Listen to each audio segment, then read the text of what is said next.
I'm very encouraged. We've been watching this for a while, obviously, and the first insights into this came from Southern Africa, where they suggested that they were seeing a similar sort of trajectory to the graphs you've just displayed. One of many people getting infected, but few people getting into hospital. Now, the cautionary note here is that we don't know if those people who are getting infected are the same group who are not going to hospital. Let me clarify. The people who got the infection in South Africa, at least to start with, lots of young people. Again, in the UK, the people who've been dominating the new cases, rising to 200,000 a day, lots and lots of younger people. Younger people are much less at risk of severe disease than older people, of course. So to an extent, it might be who was getting it rather than who was getting it badly.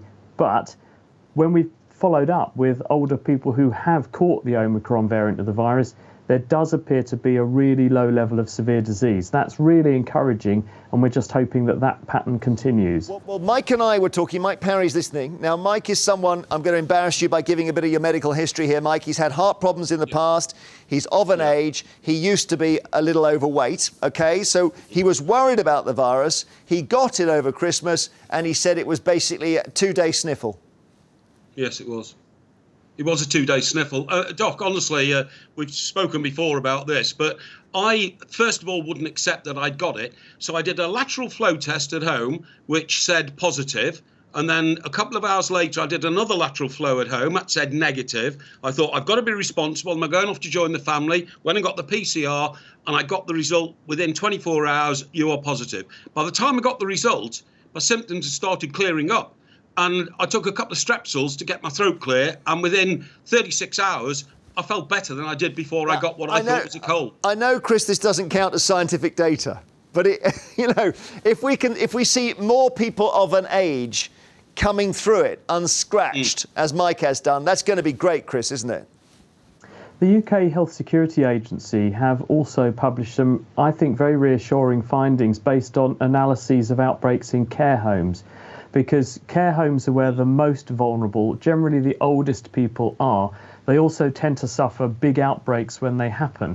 And really reassuringly, their data, initially it's just a toe in the water, it's early days, but their data do appear to show that they haven't seen a big rate of hospitalisation, people describing very similar disease courses to what Mike's just been describing. Now, what we don't know is to what extent this is a reflection on previous immunity, because we've got very high levels of people who've been vaccinated, people who are also immune because they've caught the infection. So to what extent that's playing a role versus the fact also the biology of the virus has changed. We're now seeing a number of scientific papers being published.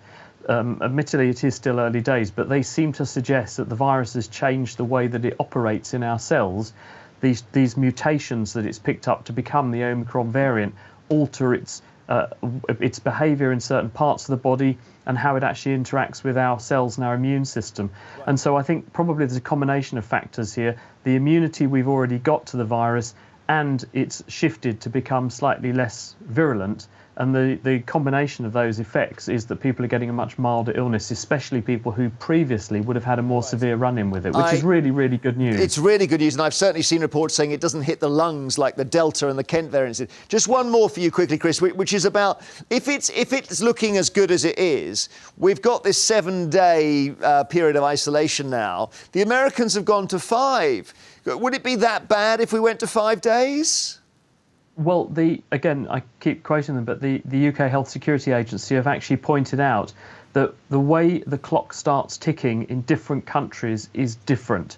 So we've got to be really careful about saying, well, they're doing this, we should do the same.